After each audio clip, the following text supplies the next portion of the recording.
I'm not all there myself. Who is Mad Hatter?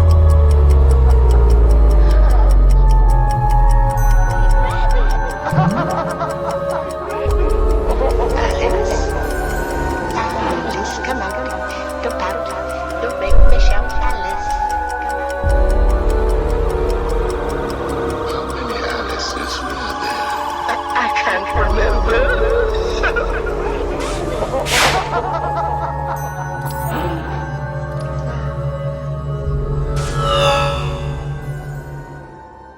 Attention comic fans, are you looking for the ultimate loot package? Then you must upgrade your miserable life with Loot Crate. Loot Crate delivers legendary loot to your front door every month. Whether you love comics, gaming, sci-fi, horror, anime, or more, Loot Crate has you covered with different crate options that fit you best.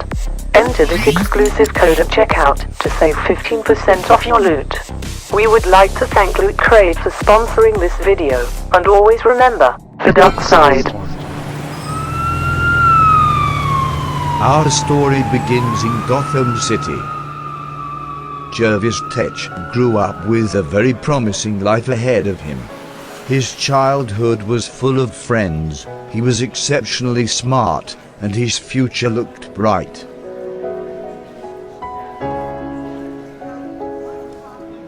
Jervis had a crush on a girl named Alice, and they soon became friends.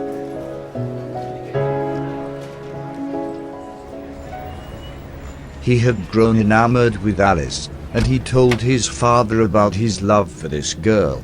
His father warned him to avoid putting this girl on a pedestal, in fear she could disappoint him.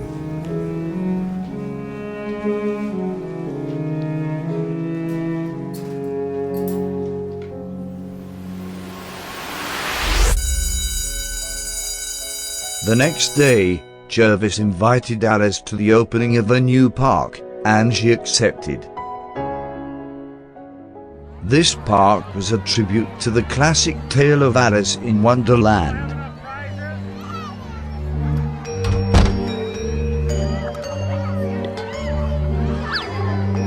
Jervis experienced the best day of his life, and they both bonded over the love for this classic tale.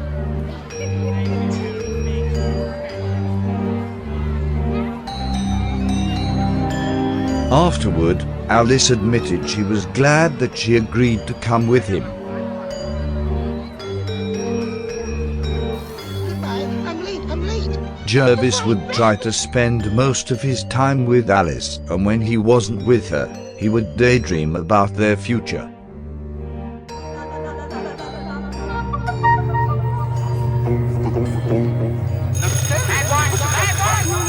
A couple of years later, the school dance was approaching, and Jervis was preparing to ask Alice. Jervis soon became worried that his friends were outgrowing him quickly, and that this was going to make him undesirable.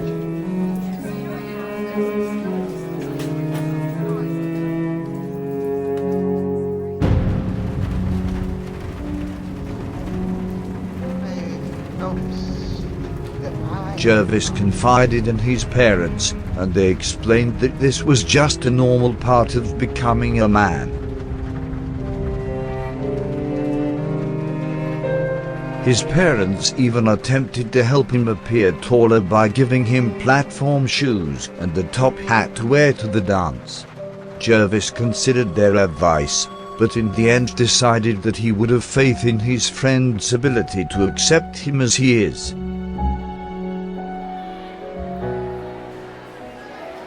Days later, Jervis built up the courage to ask Alice to the dance. However, she responded that she would rather go together with a group of friends, and this left Jervis feeling rejected.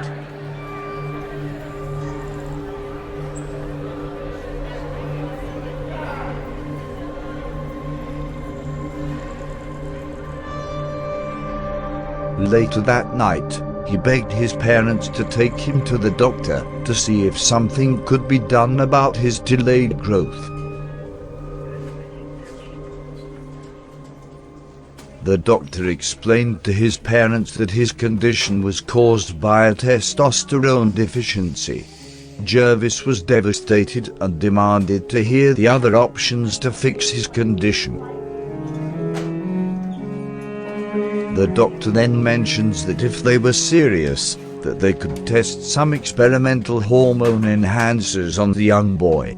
Although the doctor strictly warned that this medication might not work and could have seriously dangerous side effects on his mental state.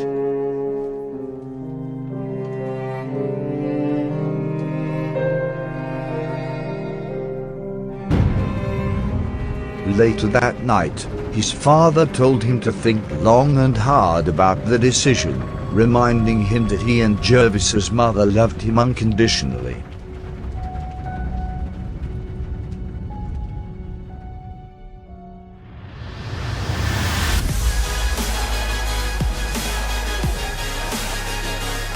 At the dance, Jervis made his way through the crowd to find Alice.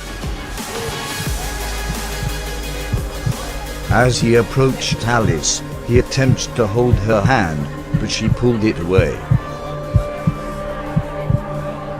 Alice explained that she wasn't interested in Jervis in that way, and he spent the rest of the dance alone and heartbroken.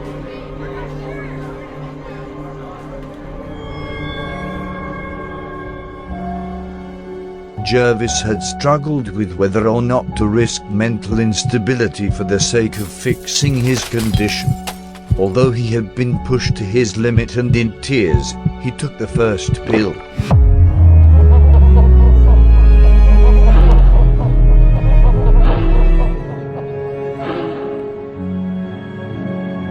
The drugs initially worked well, but it was soon followed by negative side effects. Jervis began to suffer from the loss of hair, which made him a target for bullying from his peers. In an attempt to compensate for his rapidly worsening baldness, he began to wear a top hat. His parents had warned him to stop once they saw these side effects, but he cared not. Sometime later at school, Jervis decided to confront Alice. Jervis quickly jumped in front of her and explained that he was confused as to why she had lost interest in him. He began to feel as though his life was taken from him, and at the center of his pain was Alice.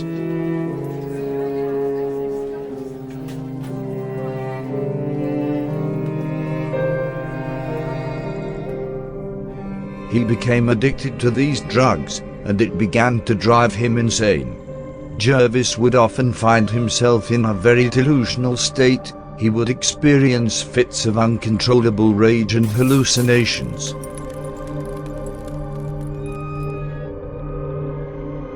His parents frequently attempted to get Jervis back on the right path, but nothing was working.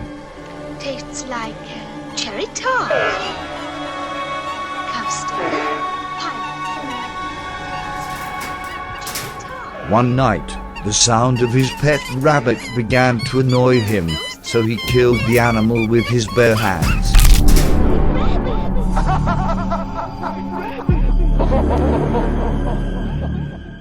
Once his parents discovered what he had done, they sadly committed him to the Arkham Detention Facility for Youth.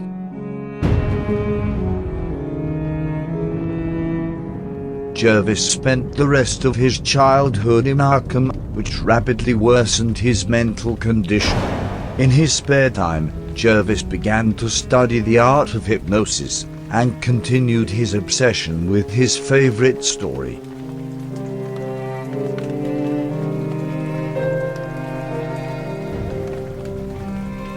Over time, Jervis had gone completely insane and was addicted to his medication.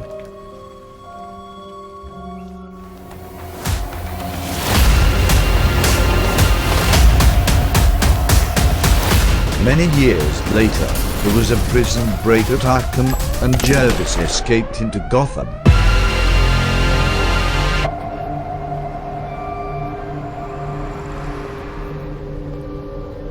Jervis began to experiment with his medication, street drugs, and his knowledge of hypnosis to create something extremely powerful. He created a new hallucinogenic drug that was incredibly powerful for hypnosis and extremely addicting. This drug became in high demand among some of Gotham's street thugs, and Jervis was easily able to recruit them to do his bidding.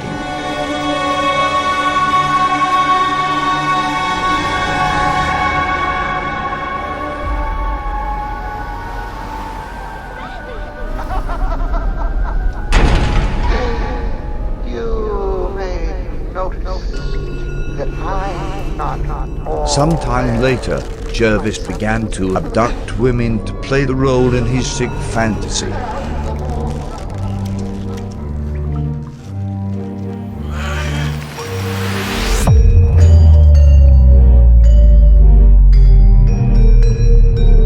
Jervis would completely transform abandoned buildings and warehouses into his version of Wonderland.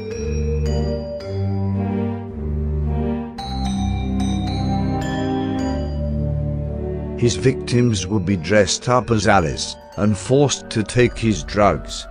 During these hallucinations, Jervis would use his powerful hypnosis on his thugs and victims to convince them to do whatever he could imagine.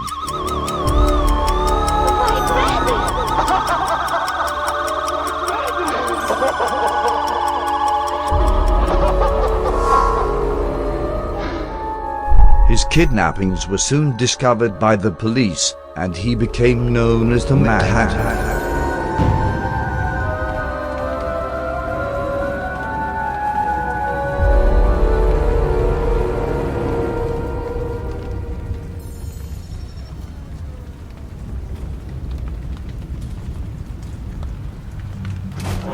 The Queen of Hearts and Roses red. Oh, be careful, Alice, or she'll have your head. Once Batman heard of these abductions, he made haste to stop him. The Mad Hatter was able to put the Dark Knight under a powerful hypnosis and forced his drugs upon him. Batman experienced very powerful hallucinations, making the Hatter much harder to defeat.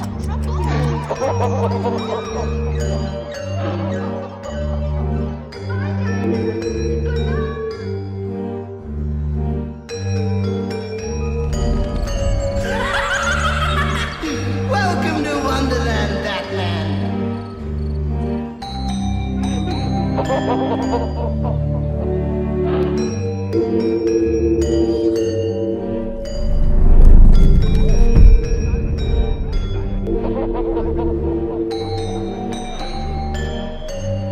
Down the rabbit hole you fall, where madness reigns from wall to wall.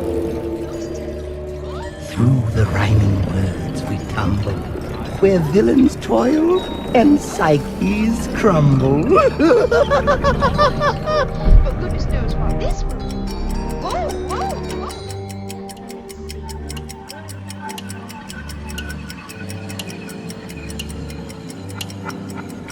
More tea, Batman.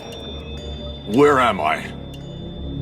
What's going on? Eventually, Batman was able to regain his sanity and put a stop to Jervis.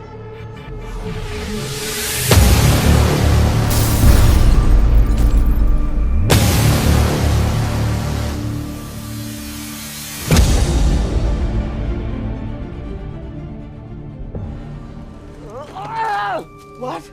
No, I had you.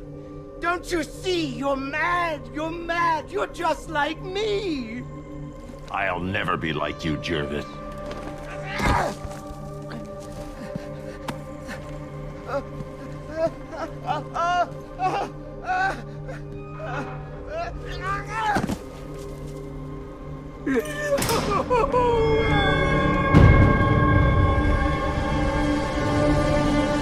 Jervis was thrown back into Arkham for his crimes, though like many of Gotham's criminals, he was back in the streets in no time.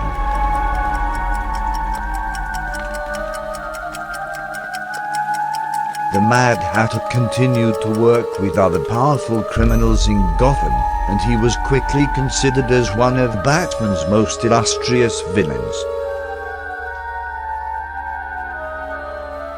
The Mad Hatter is obsessed with recreating the perfect day he shared with Alice. This has led him to stalk and kidnap numerous women over the years. Tragically, his victims are left with lasting post-traumatic stress and psychological damage. The police are on their way. Everything's going to be all right. No, it's not. It's all right to remember. How many Alices were there? I can't remember.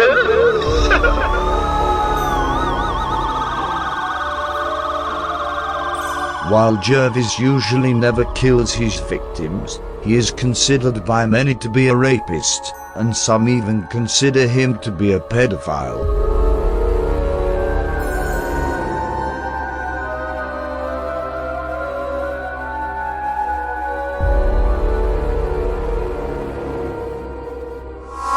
While the Hatter can easily be overlooked as just a psychotic criminal, he is not to be underestimated.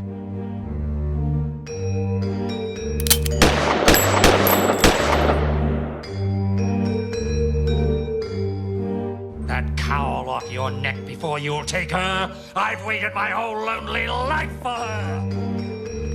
The night returns, all filled with malice.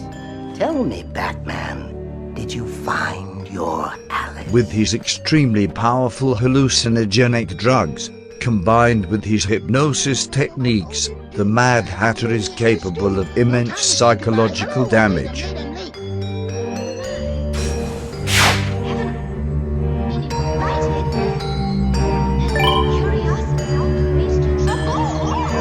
Please like this video and subscribe for more unknown comic origins.